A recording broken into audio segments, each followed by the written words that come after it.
Bonjour, bienvenue à cette session des parents, éducation pratique des parents. Aujourd'hui, nous allons parler d'un thème vraiment très capital, développer et maintenir des relations de confiance au sein de la famille. Moi, je suis Bijou Fora, Communication Lesson HBSD. Merci une fois de plus de nous suivre. Je pense qu'ensemble, nous allons apprendre de nouvelles choses que nous allons appliquer dans nos familles. Nous parlons aujourd'hui développer et maintenir des relations de confiance au sein de la famille.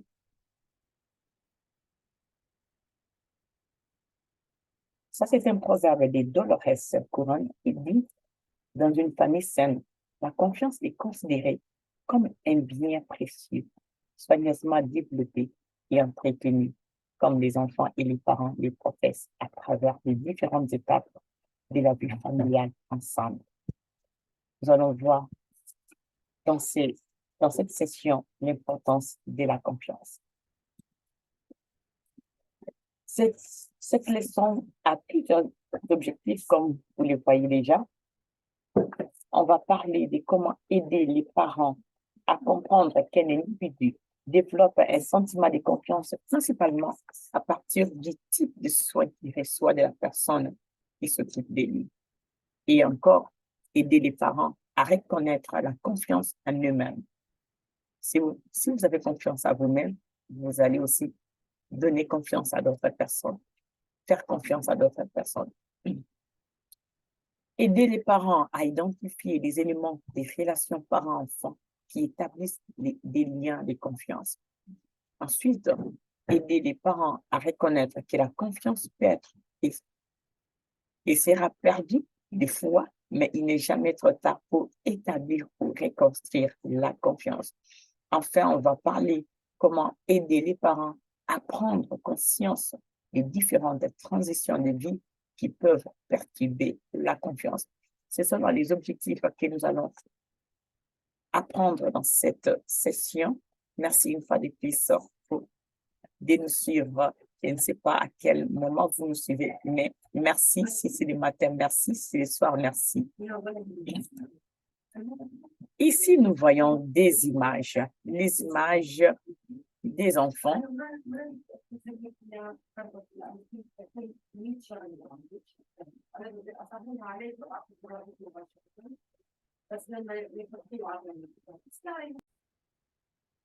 Comme ces images nous le montrent, nous voyons l'image d'un bébé qui dort avec l'ours et vous pouvez vous-même voir que cet enfant a confiance à ses jouets. Et ici, il y a un bébé, un nourrisson, un bébé qui a le blanket et des livres. Donc, vous pouvez voir que cet enfant est vraiment en confiance. C'est quelque chose qui lui met en confiance. Je me rappelle quand j'enseignais les preschool, il y a des enfants qui jouaient même avec leur nounours, ils jouent avec leur blanquette. Si tu oses apprendre ça, ils pleurent parce qu'ils se sentent en sécurité avec son blanquette ou avec son nounours. Donc, ce sont des choses qui commencent vraiment dans le jeune âge dès l'enfance.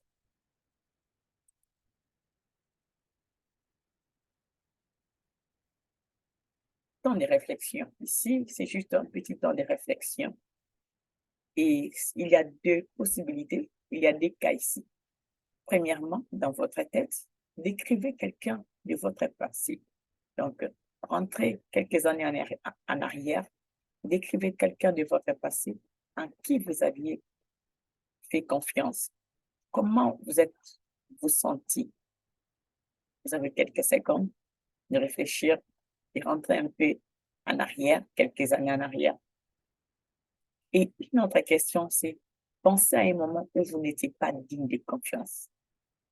Qu'est-ce que cela vous a fait ressentir?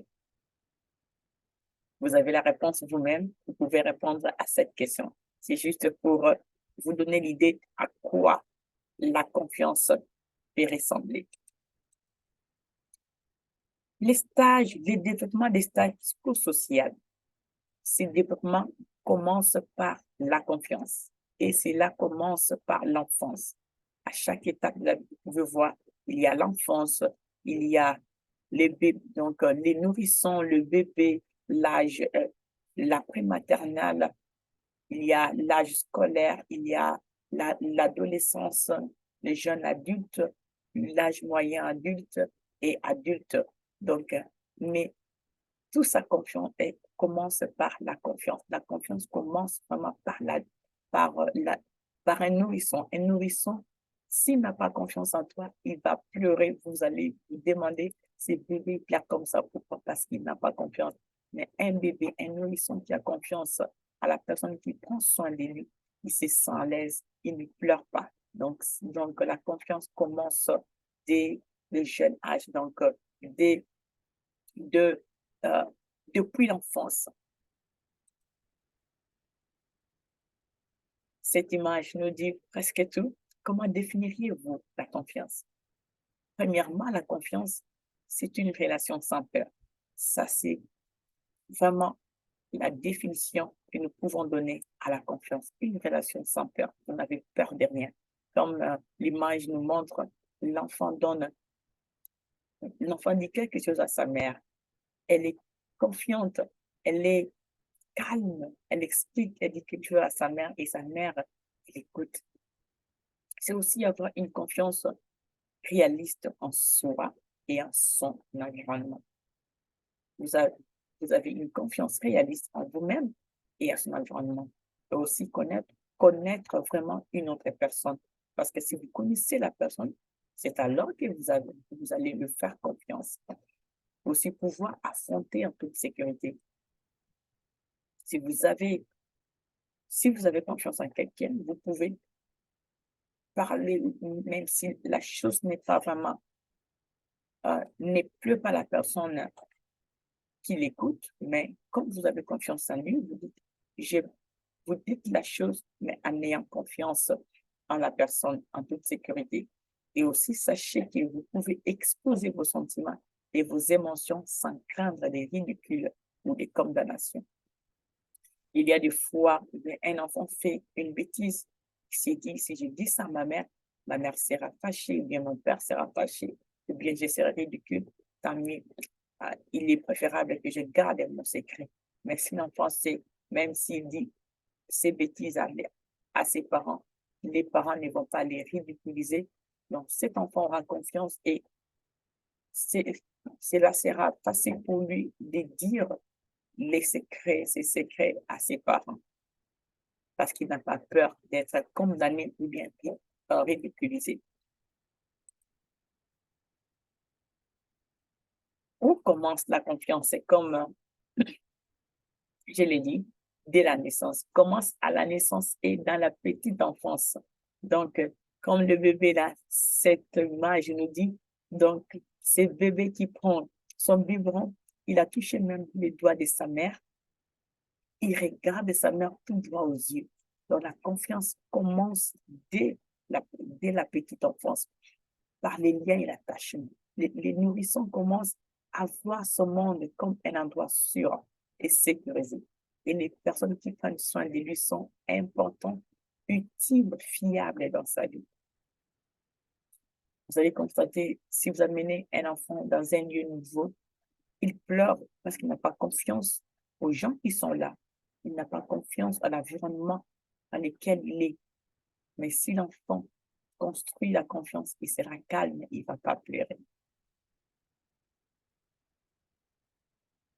La hiérarchie des besoins de Maslow. Cette hiérarchie nous dit simplement que les besoins basiques doivent être traités d'abord par rapport aux besoins d'estime. Quels sont ces besoins? Les besoins d'appartenance, les besoins, donc le manger, de l'eau, l'air, dormir. Ces besoins, ce sont des besoins basiques. Il y a aussi la liberté. Il y a aussi l'émotion. Donc, tout ça, ce sont des besoins qui doivent être traités avant d'autres besoins. Et à l'intérieur, il y a la confiance parce que un enfant qui a confiance, il peut vous demander à manger, il peut vous demander à boire. Un enfant, s'il n'a pas confiance, il pourra avoir faim, mais il ne saura pas vous demander parce que l'enfant ne vous fait pas confiance. Donc, la confiance, c'est vraiment très important. C'est quelque chose que nous devons construire dans nos familles.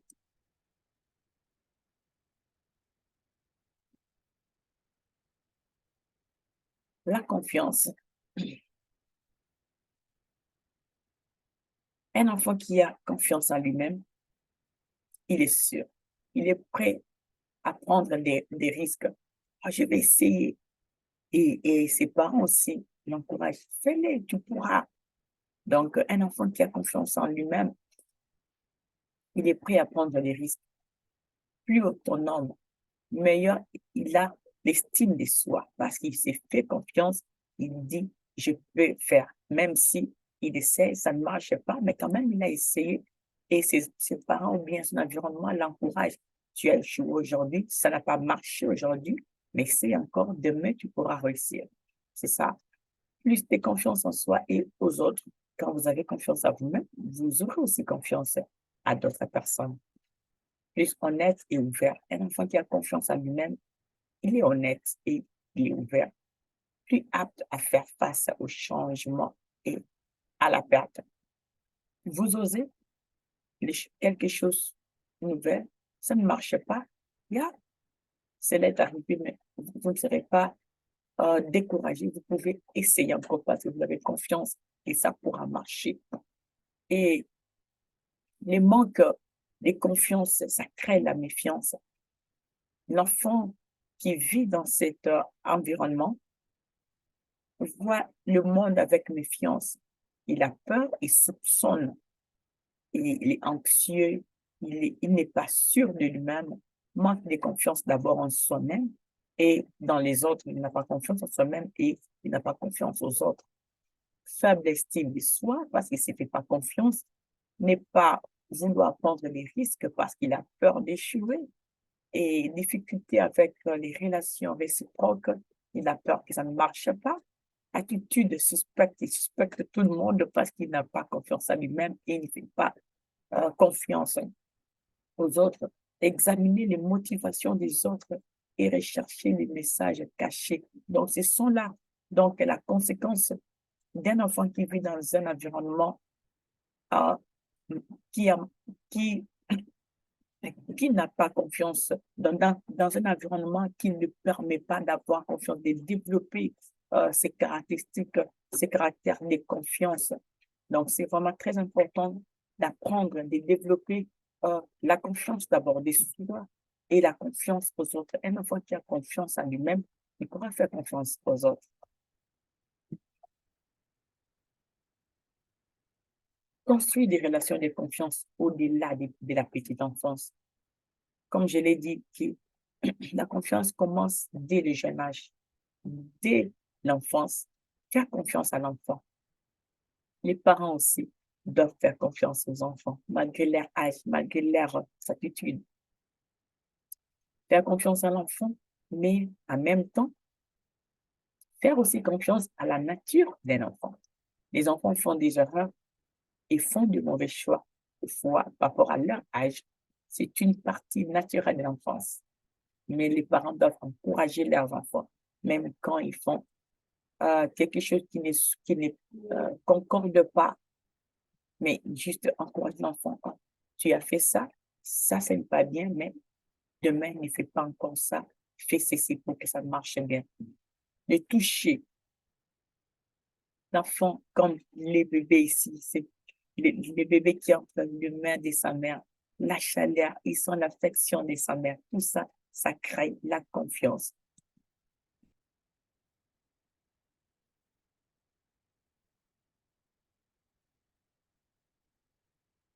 Construire des relations de confiance au-delà de la petite enfance. Nous continuons à les dire aussi. Communiquer de manière mutuellement satisfaisante. Communiquer avec l'enfant par rapport à son âge. Communiquer. Fixer des limites raisonnables pour l'enfant. Être présent pour l'enfant, c'est là aussi, c'est très important. Éviter les mots et les actions négligentes. Un enfant qui est négligé, il n'aura pas confiance en lui-même parce qu'il est déjà négligé par ses propres parents et il va se dire donc ça ne vaut pas la peine bien d'essayer ou bien de prendre ces risques l'enfant n'aura pas confiance en lui. Créer des rituels et des traditions dans la maison et la famille. Maintenir l'amour en période des conflits. Nous continuons, nous sommes presque à la fin. Ça, c'est juste, on va jouer des rôles et on va donner quelques pratiques ici à faire, des notions pratiques ici à faire. Premièrement, première situation, votre enfant de 2 ans veut dresser la table. Il vous dit, maman, je vais dresser la table. Mais cet enfant tombe et casse. Il casse toujours quelque chose.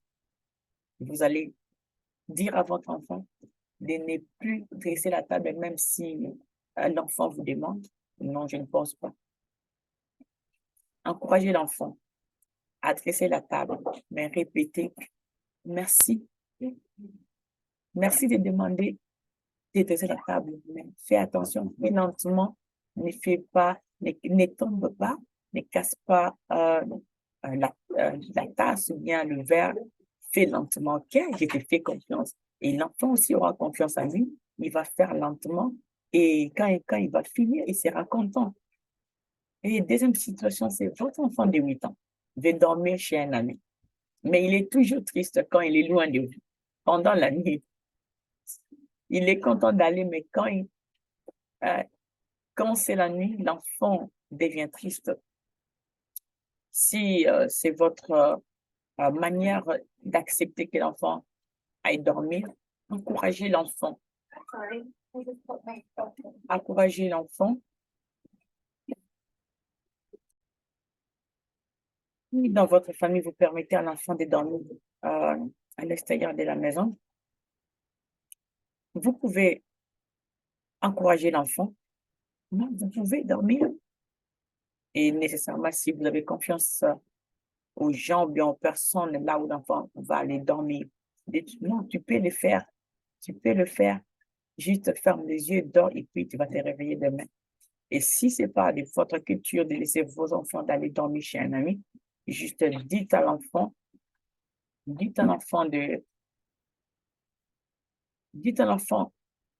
d'attendre quand il va grandir, il pourra aller. Mais pour l'instant, à 8 ans, c'est long. Ça, si c'est votre règle de la maison, selon notre règle de la maison, donc il n'est pas possible que tu ailles dormir chez un ami. Tu pourras attendre même après. Juste expliquer l'enfant, que l'enfant se sente en considération et l'enfant aura confiance en lui-même.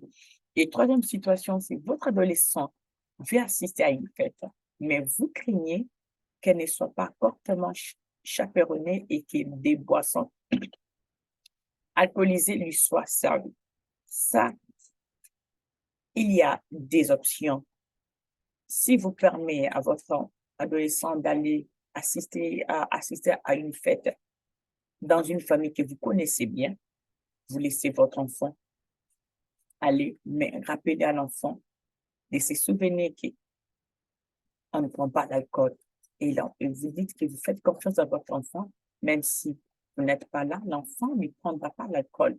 Parce que l'enfant doit apprendre aussi, on lui fait confiance à la maison, même à l'extérieur. L'enfant doit respecter les règles de la maison, même à l'extérieur de la maison. Deuxième possibilité, c'est si vous ne connaissez pas vraiment la famille, c'est souhaitable que l'enfant reste à la maison ou soit qu'il part avec quelqu'un à la fête, là, vous serez sûr. Ce n'est pas que vous ne faites pas confiance à l'enfant, mais vous ne connaissez pas les gens, bien la famille qui invite votre enfant. Donc, il y a vraiment des possibilités. La même possibilité, ça sera pour la situation 2 et la situation 3. Mais pour la situation, la première situation, là, vous laissez carrément votre enfant de 2 ans de travailler. Vous le faites confiance, vous les rappelez de travailler lentement pour qu'il ne casse pas les choses. Nous sommes presque à la fin. Des précautions à prendre. Comment les parents peuvent-ils briser la confiance? Oui, nous l'avons dit que la confiance peut être brisée, mais il peut être aussi reconstruit. La confiance des parents peut être brisée quand la discipline est incohérente. Vous disciplinez un enfant de 2 ans comme un enfant de 14 ans. Là, c'est vraiment incohérent. Et les non-respects des promesses. Un parent qui promet des choses et il ne les réalise pas, les enfants perdent la confiance en leurs parents. Papa dit, il ne réalise pas, maman dit, ne réalise pas. Et demande intransigeante. Vous demandez des choses au-delà de l'âge de l'enfant.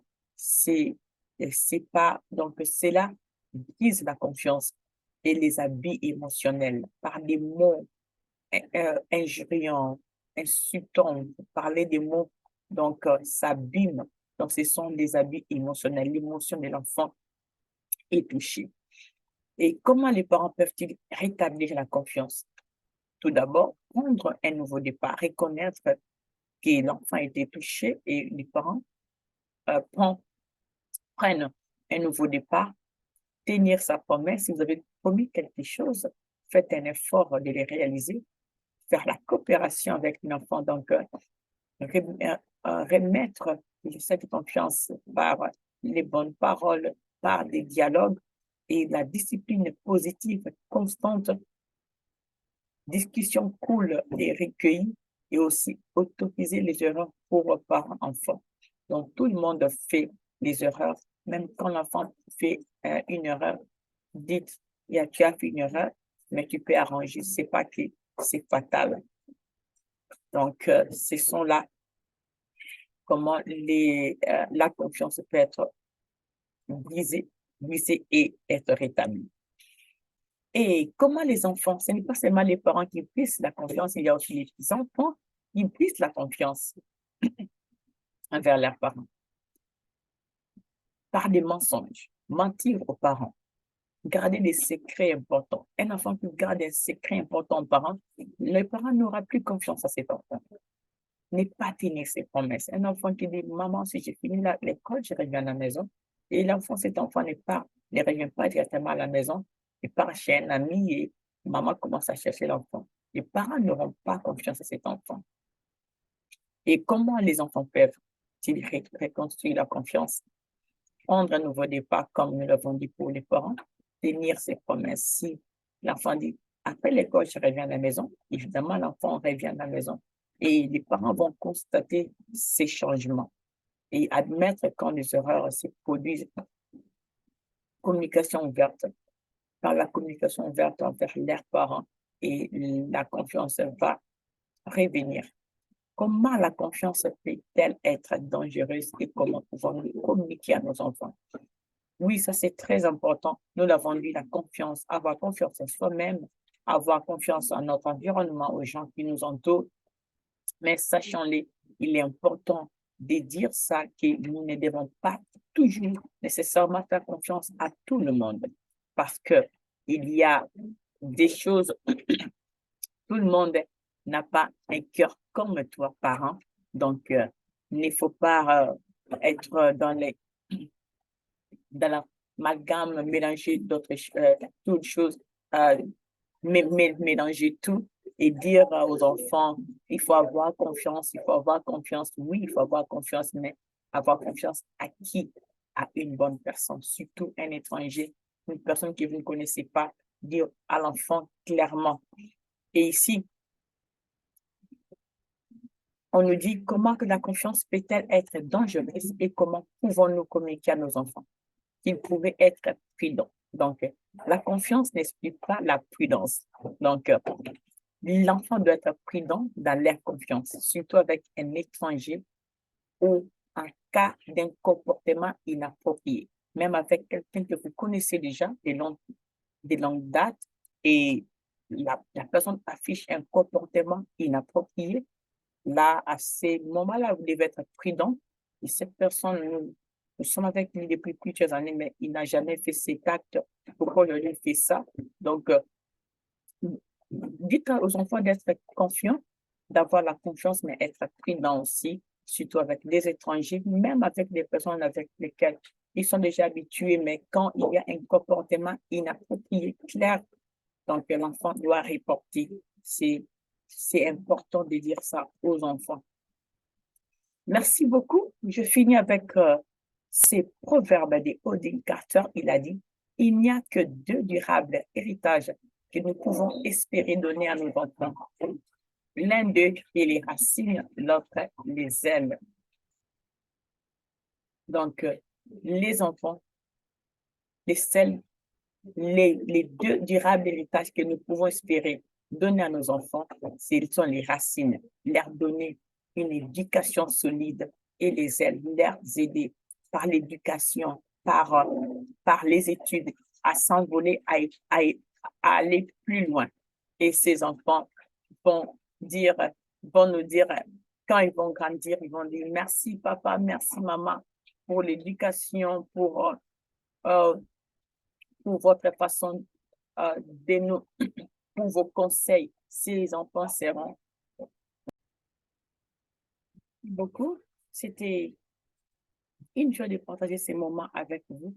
Je vais encore répéter ces proverbes de Oding Carter. Il a dit, il n'y a que deux durables héritages que nous pouvons espérer donner à nos enfants. L'un d'eux est les racines, l'autre les ailes.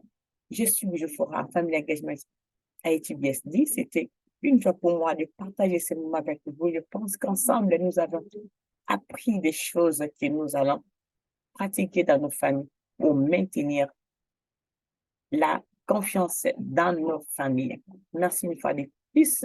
Merci pour votre temps. Merci. Bye bye.